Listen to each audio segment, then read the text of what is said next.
How's it going, everybody? I'm making this video to show you my journey learning Live2D to animate Jing Yuan from Honkai Star Rail. This is the illustration of his in-game signature weapon, Before Dawn. I've always wanted to learn Live2D, so I thought why not try it out on one of my favorite characters from the game. And things turned out pretty decent, if I do say so myself.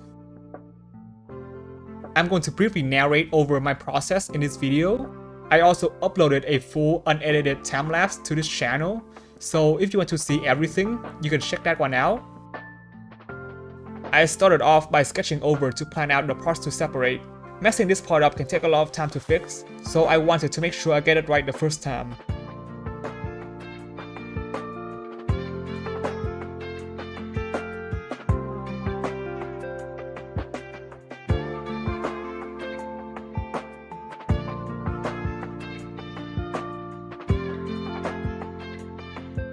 Separating and repainting definitely took the longest to do. As you can see, I'm not even close to being a good painter, so the cone stamp brush and mask really hard carry me through this process. I've been doing 3D art for almost 2 years now, so this is my first serious 2D project.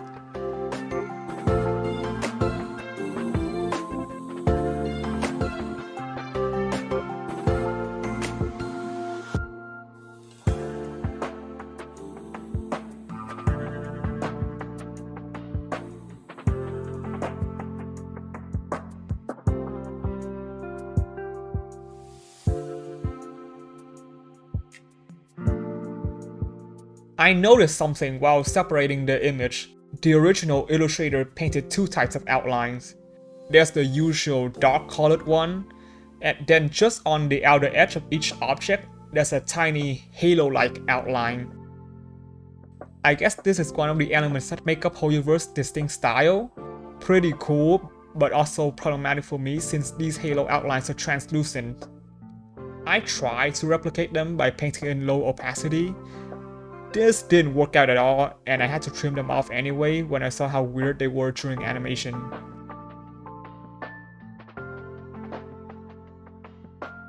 After importing the PSD into Live2D, I organized the layers and started the rigging process.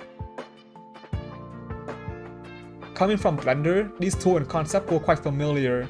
Parameters are basically shape keys, or blend shape, but way better since you can add interpolation and link them together.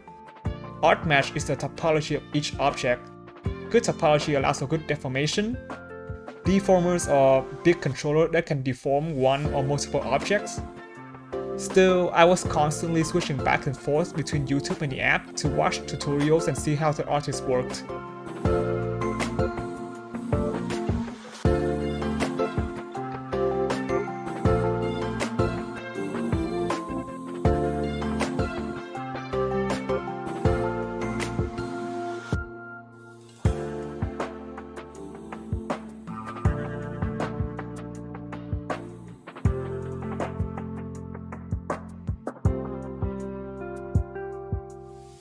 Only when wrapping up the physics setup did I realize that none of it got recorded because I set OBS to only record the Live2D window, and the physics menu was a separate one, so all of the trials and errors I did got lost, and it just looks like I knew what I was doing from the get-go.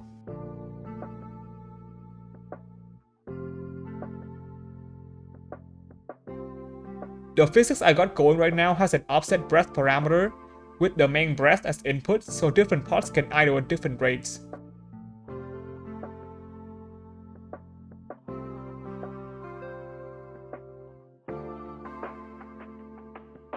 There's also a hair idle parameter, separate from the breath parameter, and I made an offset one for it as well.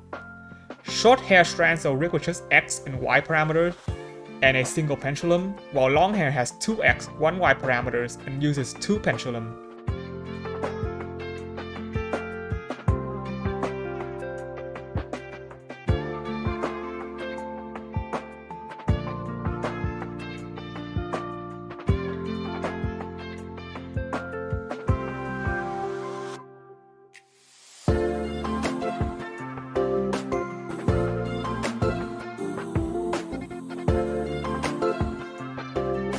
And with all the prep work done, I moved to animate the illustration. I gave the rig quite some range of motion, but ended up not using all of it.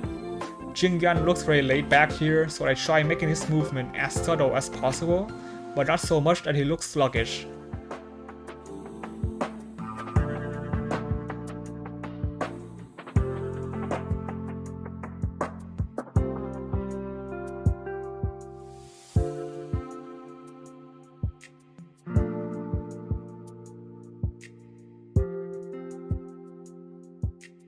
The two birds took a while to animate. I wanted to get their pecking speed and timing right, since I know they're giving the whole animation that very needed flair.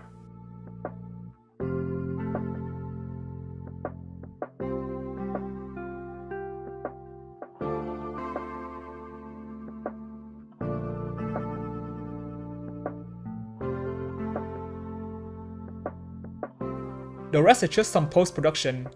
I added floating particles in After Effects and color correction in Premiere.